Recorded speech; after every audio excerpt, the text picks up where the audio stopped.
भैया फिर मिलते हैं।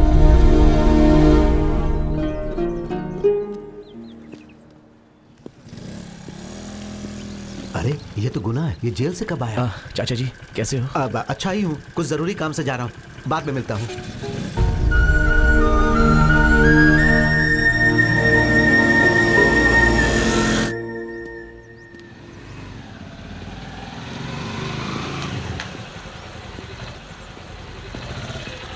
एक गुना, तेरे से मिले जेल में गया तो उन्होंने कहा कि तू रिहा हो गया है। चला बैठ, जल्दी आ।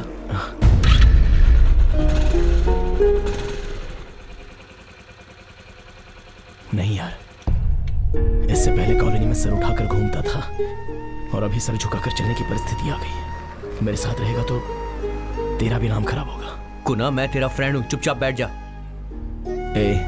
फ्रेंड है इसीलिए तो कह रहा हूं ना। उस दिन तूने ही तो कहा था कि हमें इससे क्या, लेकिन मैंने ही सुना नहीं था। ऐसे टाइम पर मेरे साथ रहने की सोचना फ्रेंड के तौर पर तू करेक्ट ही है, लेकिन तुझे मैं साथ रखकर घूमूंगा तो तेरे लिए सही नहीं है। अरे कुछ नहीं होगा यार। अरे मामला सेट होने पर सब कुछ शांत हो जाएगा, तब मैं खुद तेरे पास आऊंगा।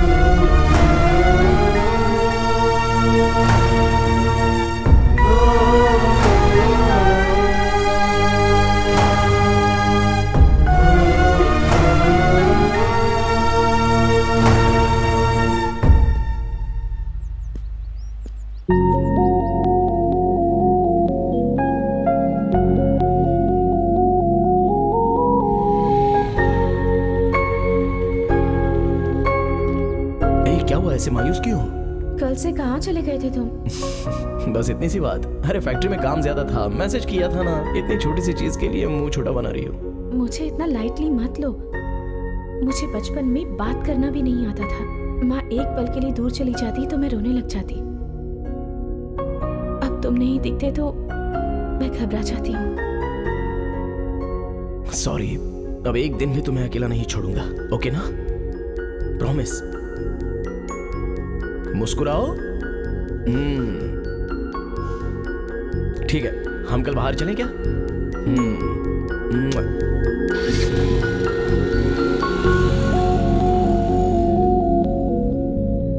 अब एक दिन भी तुम्हें अकेले नहीं छोड़ूंगा।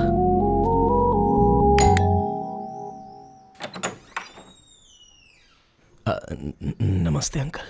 नमस्ते। क्या हुआ? वो गीता को एक बार मिल लूं तो? पता है गुना, मेरी बेटी तुम्हारे बारे में बताती रहती है। तुम बहुत अच्छे इंसान हो, तुम्हें झगड़ा करना पसंद नहीं है। वो कहती है कि बिल्कुल आपकी तरह है गुना भी।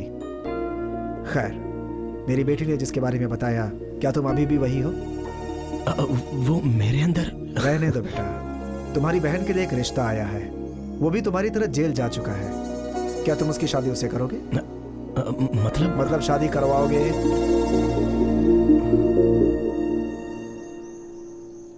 इसी बारे में अपनी बेटी को मैंने भी समझाया।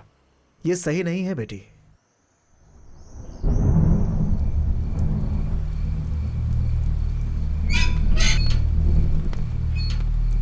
दूध पी लो, पी लो। ये लो, अंदर रख दो। गीता, बहुत उदास हो? कल तुम्हें देखने के लिए लड़के वाले आ रहे हैं। तुम्हें खुश रहना चाहिए ना। दूध पी के सो जाओ। वो बात नहीं है पापा। जाके सो जा बेटा। तो फिर क्यों पापा? बचपन से ही तुम करेक्ट हो, तुम्हारा सिलेक्शन करेक्ट है, ऐसा कहा है, और अब मुझे यही करेक्ट लग रहा है पापा। बचपन से जो भी चीजें तुमने सिलेक्ट की वो तुम्हारे लिए ठीक थी, इसलिए मैंने तुम्हें कभी मना नहीं किया बेटी। लेकिन ये मुझे करेक्ट नहीं लग रहा है बेटी। वो गलती गुना से अनजाने में हो गई पापा। अनजाने में हो, जानबूझ के हो, गलती होती है बेटा। खैर ये सब छोड़ो। एक पुलिस की जीप घर के सामने अगर खड़ी हो जाए तो 4 लोग मोहल्ले में बातें बनाने लगते हैं। इज्जत उतर जाती है एक आम आदमी की। और ऐसे में जेल से आए हुए एक इंसान को मैं अपना दामाद बनाऊंगा, ये कैसे सोच सकती हो तुम? क्या पापा, 4 लोग कह रहे हैं? असल में ये इज्जत सब कुछ ढोंग है पापा। शाबाश, शाबाश बेटी, बहुत सही कहा तुमने। बचपन से लेकर आज तक क्या अच्छा है क्या बुरा है यही सिखाते हैं हम तुम्हें, लेकिन तुम बड़े होकर हमें ही तमाचा मारते हो और हमें ही सिखाने लगते हो। अगर तुम्हारी हाँ में हम हाँ ना मिलाए तो तुम्हारी नजर में हम लोग दुश्मन हो जाते हैं ना? ऐसा नहीं है पापा, प्लीज। क्या नहीं बेटी, किसी भी बच्चे का दुख सिर्फ बच्चे का नहीं होता है, उसके माता पिता का भी होता है।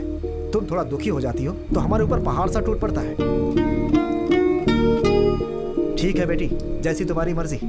मेरे इतना कहने के बाद भी तुम्हें अगर गुना ही चाहिए तो तुम अभी जा सकती हो।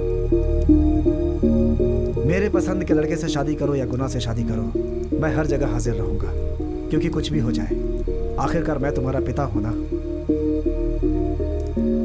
लेकिन बेटी, अगर तुमने गुना से शादी की तो तुम्हारे जो फेरे होंगे वो अग्नि के इर्द गिर्द नहीं होंगे, बल्कि मेरे सीने पर होंगे।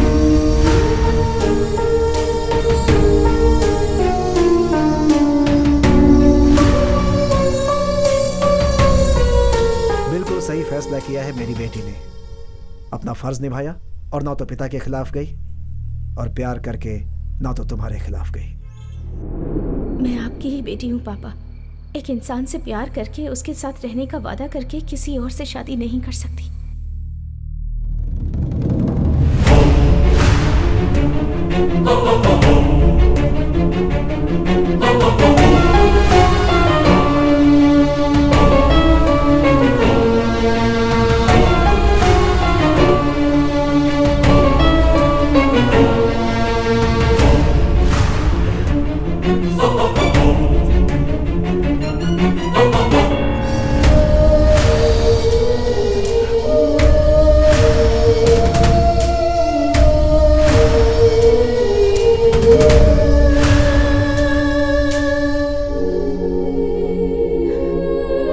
Sorry Guna, I love you.